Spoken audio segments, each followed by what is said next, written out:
Манай их орон бүгд наримдах Монгол ард улс ном хэвлэлийн үн эртний арбин баялаг түүхтэй билээ. Өнөөдөр манай улсад номын худалдааны бие даасан систем бүрэлдэн бий болж жижиглэн бөөний болон гадаад худалдаа амжилттай хөгжиж байна. Ард түмнийхэн авьяас бэлэг эрдэн мэдлэгийн ундраа болсон ном эрднийг түгээх хариуцлагатай бөгөөд нэр хүндтэй үргийг энэ хамт олон нэр төртэй биелүүлсээр явна. Тэгээд ч намын үзэл сурталын дайчин зэвсэг болсон ном сонин хэвлэлийн гүйцэтгэх үүрэг эрэлтэх хэрэгцээ жилээс жилд өссөөр байна. Энэ нь манай ард түмний улс төр, эдийн засаг, соёл шинжлэх ухааны мэдлэг сонирхлын төвшин өндөрчсөнтэй шууд холбоотой юм.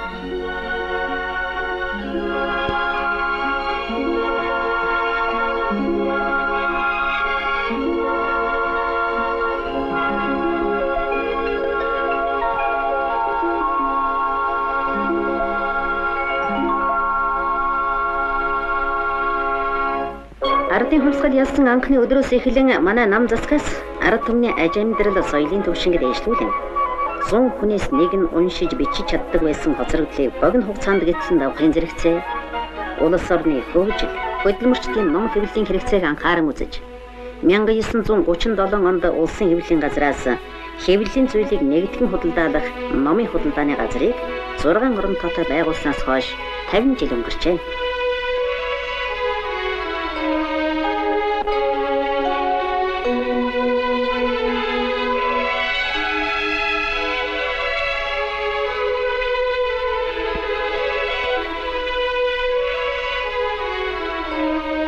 Манай номын худалдааны газар нь аж ахуйн тооцоотой 30 гаруй байгууллага, мэрэгжлийн олон зуун ажилчидтай томоохон салбар болж, материалын бааз, үйлчилгээний хүрээнд өргөжиж, худалдаалах ном хэвлэлийн нэр төрөл тоош ирэхийг жилээс жилд өссөөр байна.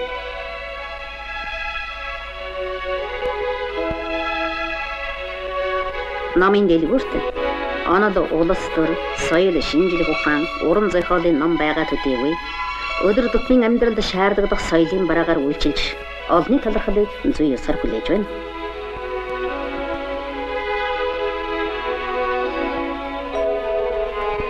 Энэхүү ном соёлын бараа элбэгшийн зэрэгцээ үйлчилгээний арга туршлага өргөжсөөр байна.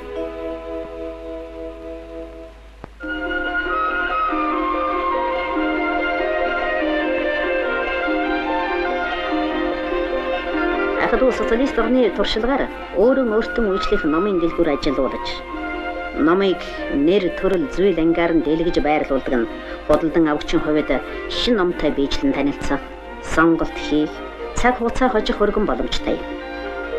Харин дэлгүүрийн тухайд бол бригадаар ажиллах, хамтын хяналт тооцоо нэвтрүүлэх, үйлчлэгээ хөнгөн шуурхай болгох давуу талтай байдаг. Монгол Ардын хувьсгалт намын 19 дугаар их хурлын төлөөлөгч Минжирма ярихтаа хүний оюуны ундраа болсон ном хэвлэлийн сурталчлан худалдаалах ажилд бол номын худалдагч биднээс ихээхэн арга ажиллагааг шаардаж байдаг. Тэгэхээр бид бол шинээр ирж байгаа ном буюу ер нь өөрт байгаа бүх номын талаар их өргөн мэдлэгтэй байж хөдөлмөрчид уншигчид бол өргөн тайлбарлаж өгч байх шаардлагатай. Номоо сурталчлах юм өргөн үйл ажиллагаагаа явуулж байдаг. Ялангуяа номын шинээр ирж байгаа номыг бол уг номын утга агуулга, үйл явдал энийг бол хөдөлмөрчдөд их сайн ярьж танилцуулж өгдөг. Нөгөө талаар нь өргөн дэлгэцэн хөдөлтаа бол хөдөлмөрчд одоо манай уншигчдаас их өндөр үнэлт авч байгаа. За энэ өргөн дэлгэцэн хөдөлдөж яхад бол хүмүүс өөрийнхөө дуртай хүссэн ийм сонирхолтой номнуудаа сонгож явдаг.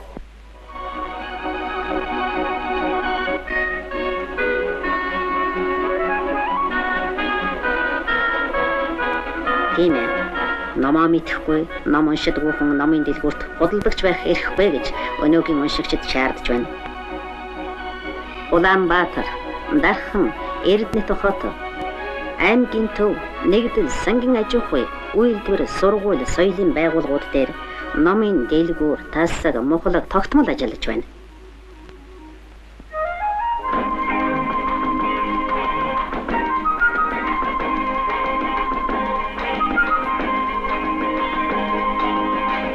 Өнөөдөр номын худалдааны цэг салбар хөдөлмөрчдөд жилд дунджаар 17 мянган гаруй нэрийн ном, тохимол, соёлын болон бэлэг дурсгалын бүтээгдэхүүнээр өдөр тутам үйлчилж байна.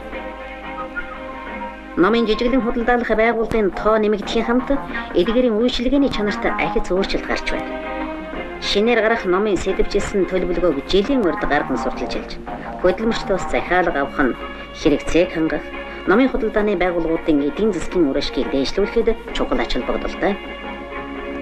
Иймэрхүү хөдөлмөрчдийн захиалгаар сүүлийн жилүүдэд илгээнжин худалдаагаар үйлчлэх шинэ арга номын худалдаанд нэвтэрч байна.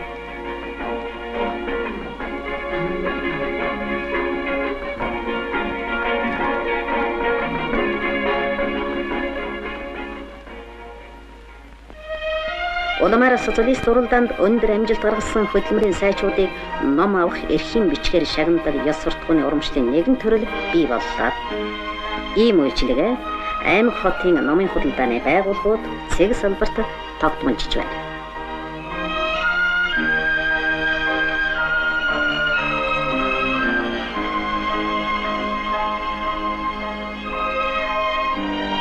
Хөдөөгийн хөдөлмөрчдөд номын худалдааг ойртуулах зорилгоор ном түгээх сайн дурын идэвхтэн, явуулын худалдаа, захиалгаар үйлчлэх зэрэг нэмэгдэл үйлчилгээг зохион байгуулдаг болсноор гэрийн номын сантай айл өрхийн тоо нэмэгдсээр байна.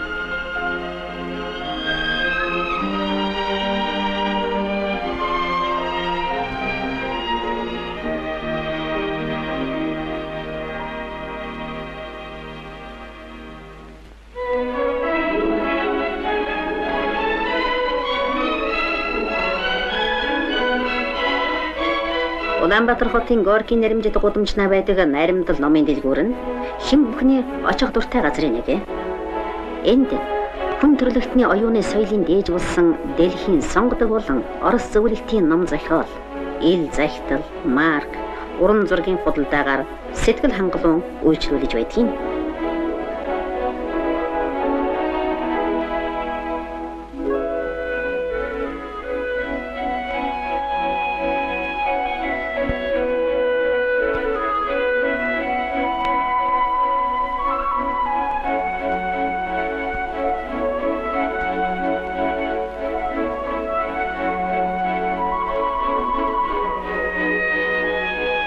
Тэгээд ч дэлгүүрийн хамт олон зөвлөлт холбоот улсын номын худалдааны байгууллагын туршлагыг өөрсдийн ажил ах уйдаа нэвтрүүлэхийн зэрэгцээ Москва дахь Горкийн гудамжны Дружба номын дэлгүүртэй ажил төрлийн байнгын холбоотой байдаг.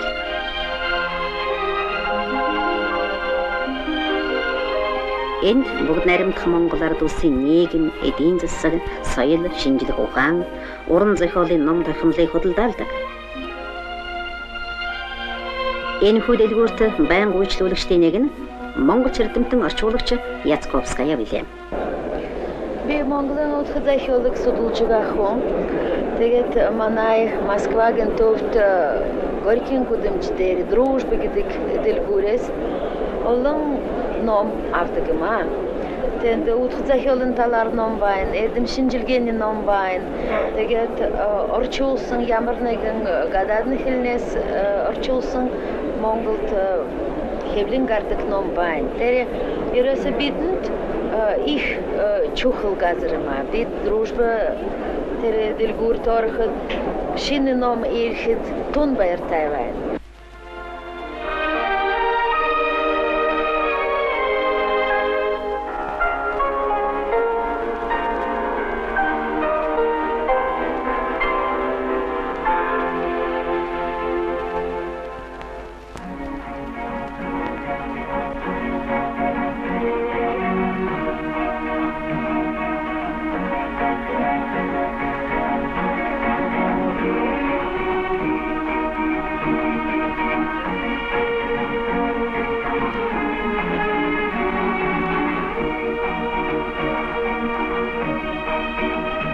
Хаан номын дэлгүүрээс зохиох сурталчилгаа сайн байна уу? Тэнд хүмүүс олноор онгочдог.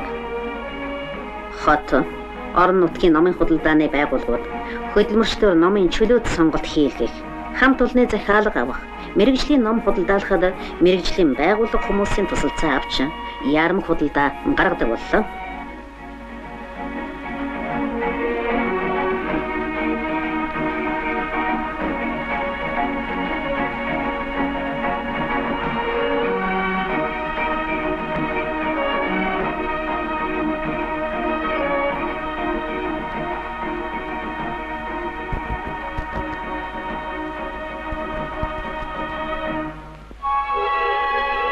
Хөдөлмөрчдийн оюун санааны хэрэгцээг хангах чухал хэсэг болсон манай эх орны 1800 шахан номын сангуудын номын фондыг бүрдүүлэх. Тэдэнд үйлчлэх ажлыг номын сангийн коллекторын хамт олон хариуцсан ажилладаг. Манай номын худалдааны хамгийн том түнш бол зөвлөлт холбоот улсын бүх холбоотын международная книга нэгдэл юм. Өнөөдөр зөвлөлтийн Радуга, Малиш, Прогресс, Мир зэрэг томоохон хэвлэлийн газраас монгол хэл дээр олон мянган номыг хүлээж авдаг боллоо.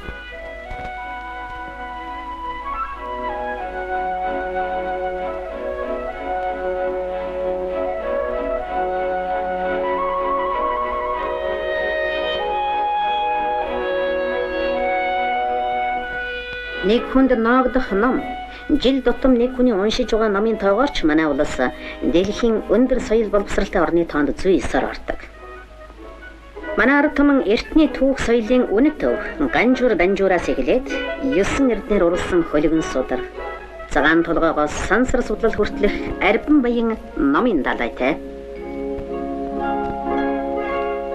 Ард түмний соёлын төвшин нэмэгдэхийн хэрээр ном хэвлэлийг зөвхөн өөрийн хэл дээр төдийгүй гадаад олон орны хэл дээр судлах шаардлага эрэлт хэрэгцээ нэмэгдсээр байна. Үүнтэй холбогдсон номын худалдааны гадаад харилцаа өргөжсөөр байна. Өнөөдөр гадаадын 20 гаруй орны номын худалдааны 40 шахан бүстэй тогтмол харилцаатай ажиллан олон улсын яармаг, үзэсгэлэн зөвлөгөөнд байнга оролцож харилцан туршилгаан солилцдог сайхан уламжилтай болсноор сүүлийн 10 жилд гадаадаас авах номын гүйлгээ 4.4 дахин гадаадд гаргах номын хэмжээ 23.8% өслөө. Профессор Хашимото багш та энэ манай Монголд хэвлэгдэж байгаа номнуудыг ямар журмаар хаанаас яаж олж уншин савнараа сургаж байна вэ? Би бол Японоос ирж байгаа багш хүн байна. Би Осака гадаадын сургуульд ажиллаж байгаа. Ном авах арга бол ерөнхийдөө тэр манай оронд наавка гэсэн ийм номын нэрг байна шүү дээ. Энэ номын нэргүүд улчлан захиж төдийд дамжиж авч байгаа. Заримдаа хай танаа орон нэлээд тэгээд иймэрхүү үед авдаг. Өнөөдөр бас хэдэн ном авсан байна. Сонирхолтой ном авсан байна. Би ерөнхийдөө сонирхол бол хэр шинжилгээ судалж байгаа хүн байна. Тийм учраас түүнтэй тохиолдолтой материал сохрож байгаа.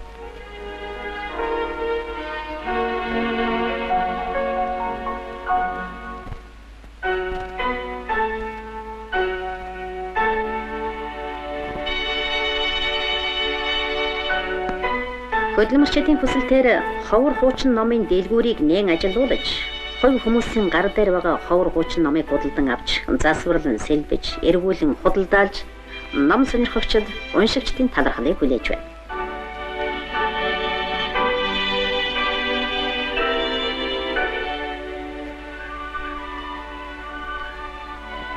Эдгээр биеийн чимснээс эрдмэр биеийн чим гэсэн ардын мэрэгэн үг амьдралд хэрэгжих боллоо.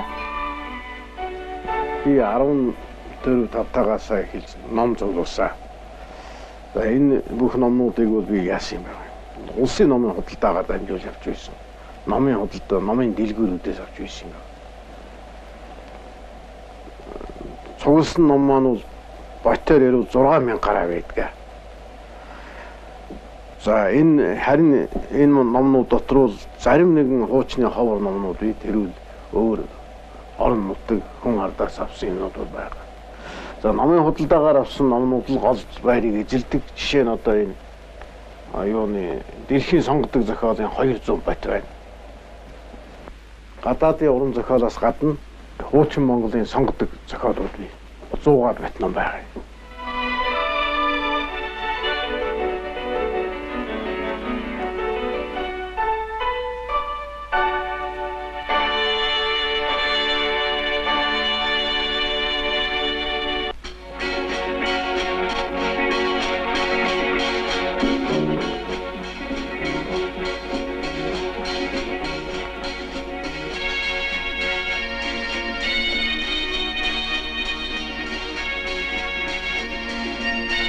Хөдөлмөрчдийн оюуны хэрэгцээг хангах, Үйлчилгээг өнөөгийн шаардлагын хэмжээнд хүргэх зорилгоор номын дэлгүүр дээр зохиолч уншигчдын уран бүтээлийн уулзалт, үдэшлэг, маргаан зохиож байгаа нь зохиолч уншигчдыг ойртуулах, ном сурталчлах үйлчилгээг сайжруулахад чухал үүрэг гүйцэтгэдэг юм.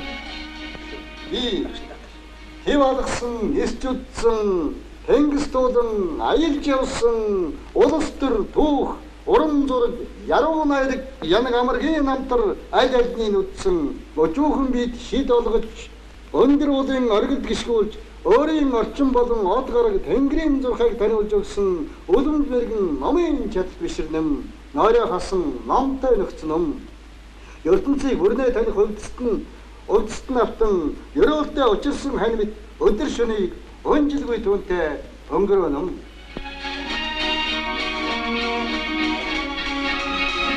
Эх орны хэвлэх үйлдвэрүүдэд хэвлэгдэн гарч байгаа олон мянган ном хэвлэл болон зөвлөлт холбоотуулаас бусад орны ном хэвлэлийг 18 аймаг, олон зуун сум нэгдэл, сангийн аж ахуй, гадаад орнуудад хүргэх ажлыг номын баазынхан хөнгөн шуурхай зохион байгуулсаар ирлээ.